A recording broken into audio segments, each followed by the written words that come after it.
ആ switch on ആക്കും, അതായത് നമ്മുടെ വയറ് അത് ഓൺ ആക്കുമ്പോൾ ഈ സാധനം ഇങ്ങനെ വരും. ഇതിൽ ശ്രദ്ധിക്കേണ്ട കാര്യം എന്ന് വെച്ച് കഴിഞ്ഞാൽ നമുക്കിവിടെ 1310 നാനോമീറ്ററും ഉണ്ട്, 1510 നാനോമീറ്ററും ഉണ്ട്. നമ്മൾ ചെയ്യുന്ന ലേസർ സോഴ്സ് ആണ്, ലേസർ VIK വരയ്ക്കാണ് പോകുന്നത്. ഇത് നമ്മൾ നോക്കണ്ട, ഇത് വേരി ചെയ്യത്തില്ല, നമുക്ക് ഈ സാധനം വേണ്ട.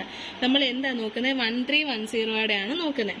ഇവിടെ പിന്നെ ശ്രദ്ധിക്കേണ്ട കാര്യം, ഇത് കണ്ടോ, ഈ ഒരു നീല സാധനം ഇതെപ്പോഴും CW വേണം ഇടാൻ. ഈ വൈറ്റ് നോച്ച് വന്നിട്ട് എവിടെ കിടക്കേണ്ട, CW. ആ കാര്യം മാത്രം ഇതിനകത്ത് ശ്രദ്ധിച്ചാൽ മതി.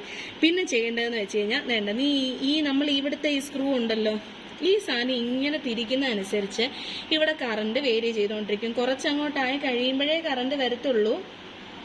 കണ്ടോ, 0.1 ആയി. 0.1ന്റെ കറസ്പോണ്ടിങ് വോൾട്ടേജ് എത്ര, 0.805. അപ്പൊ അതിന്റെ കറസ്പോണ്ടിങ് വോൾട്ടേജ് എഴുതുക, കറണ്ട് എഴുതുക, വോൾട്ടേജ് എഴുതുക.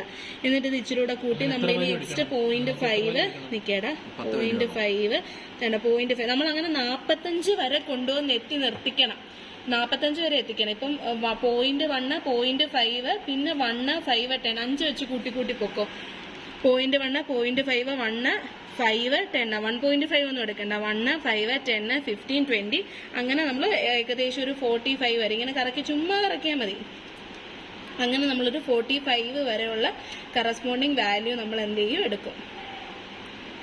40, 43, 44, 45 വരെയുള്ള കറസ്പോണ്ടിങ് റീഡിങ് എടുത്തിട്ട് അത്രയേ ഉള്ളൂ റീഡിങ്. ഗ്രാഫ് വരയ്ക്കണം. ഗ്രാഫ് വരയ്ക്കുമ്പോൾ ഇവിടെ കറന്റ് 5, 10, 15, ഇവിടെ എന്തുവാ വോൾട്ടേജ് ഇട്ടിട്ട് കറസ്പോണ്ടിങ് വെച്ചിട്ട് ഇങ്ങനെ VIK വരയ്ക്കണം. ഇത്രയേ ഉള്ളൂ എന്തുവാ ലേസർ.